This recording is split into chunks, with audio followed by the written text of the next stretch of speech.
खुशियों का दुश्मन बना पड़ोसी मुल्क अक्सर आतंकी साजिशें रचता है, तब जब देश जश्न मना रहा हो। भारत में हो रही हर गतिविधि पर पाकिस्तान के आतंकवादियों की नजर रहती है और ये कोई मौका नहीं छोड़ते भारत में हमले करने के। लेकिन अब भारत इन्हें मुंहतोड़ जवाब देता है तो ये ऐसी नापाक साजिशें रचता है कि हमारे ही मुल्क के कट्टरपंथियों को आतंकी साजिशों का हिस्सा बनाते हैं।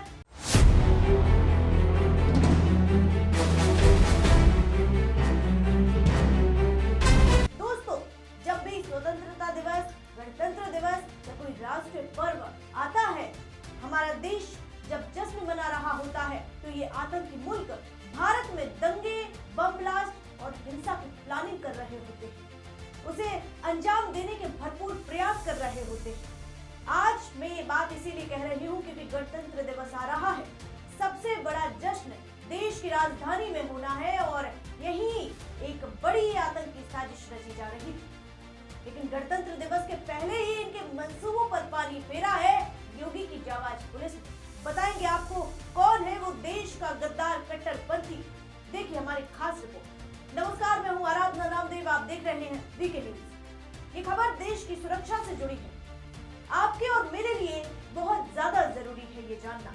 इसीलिए दोस्तों, इस खबर को ध्यान से सुनिए। हमारे देश में राष्ट्रीय पर्व जैसे स्वतंत्रता दिवस और गणतंत्र दिवस के आसपास अक्सर ऐसी साजिशें रची जाती है जहां आतंकी संगठन हमला करने की कोशिश करते हैं।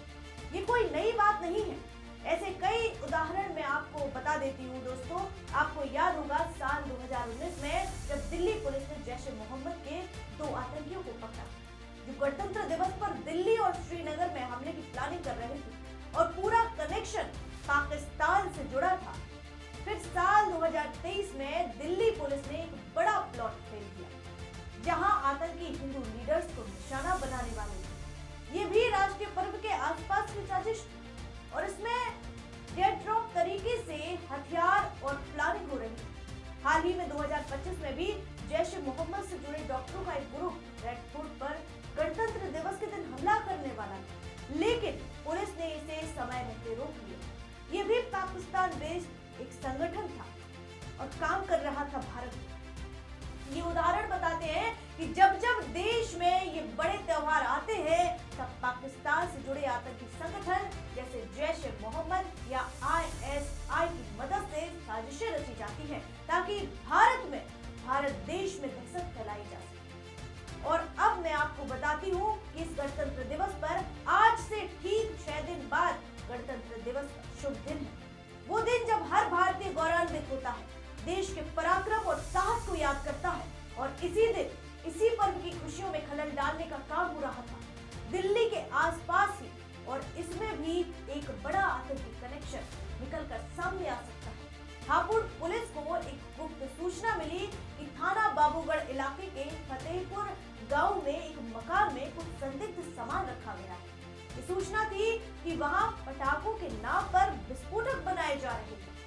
थाना प्रभारी मुनीश प्रताप सिंह की टीम तुरंत एक्शन में आई। कुचेश्वर चौपला के पास फतेहपुर गांव पहुंचे, जहां फुल खटीक का मकान था। वहां पहुंचकर पुलिस ने छापा मारा तो मकान किराए पर लिया गया था और वहां एक युवक मिला जिसका नाम था नदीम, जो गाजियाबाद के फरूख नगर का रहने वाला है और वो रफीक का बेटा है और टीला मोड़ थाना इलाके से आता है। पुलिस ने तलाशी ली तो पुलिस के भी होश उड़ गए क्योंकि वहां से 200 किलोग्राम गन कॉटन पाउडर, जो ड्राई कॉटन व्हाइट पाउडर भी कहलाता है, बरामद हुआ है और ये एक तीव्र विस्फोटक है। कैंडल बनाने के काम आता है, लेकिन बिना लाइसेंस के इतनी बड़ी मात्रा में इसे रखना गैर कानूनी है। साथ में 2000 सैलनुमा विस्फोटक कैंडल भी मिले हैं, कुछ बने हुए और कुछ अधबने। इस सामान की कीमत लाखों रुपए की। नदीम को मौके पर ही गिरफ्तार कर लिया गया। पूछताछ में पता चला कि वो 20 दिन पहले ही फतेहपुर गांव में आया था और मकान किराए पर लिया था। पुलिस को शक हुआ कि ये कोई बड़ी वारदात की तैयारी है क्योंकि इतना विस्फोटक सामान्य पटाखों के लिए नहीं होता है। गहन जांच में बड़े खुलासे हुए।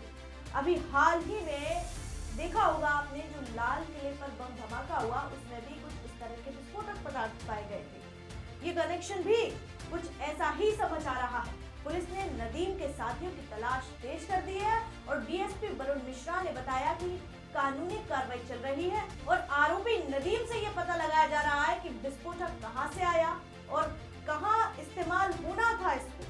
आज थाना बाबूगढ़ के ग्राम फतेहपुर के एक मकान से पुलिस द्वारा तलाशी में लगभग 200 किलोग्राम गन कॉटन पाउडर, 2000 सेलनुमा विस्फोटक कैंडल तथा 27 कट्टे सेलनुमा विस्फोटक कैंडल के खोखे तथा अन्य पटाखे बनाने के उपकरण बरामद किए गए हैं।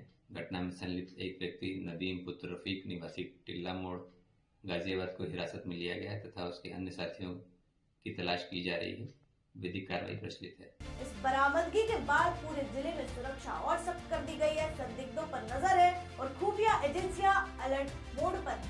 गणतंत्र दिवस के ठीक पहले पुलिस ने एक बड़ा प्लॉट फेल कर दिया है।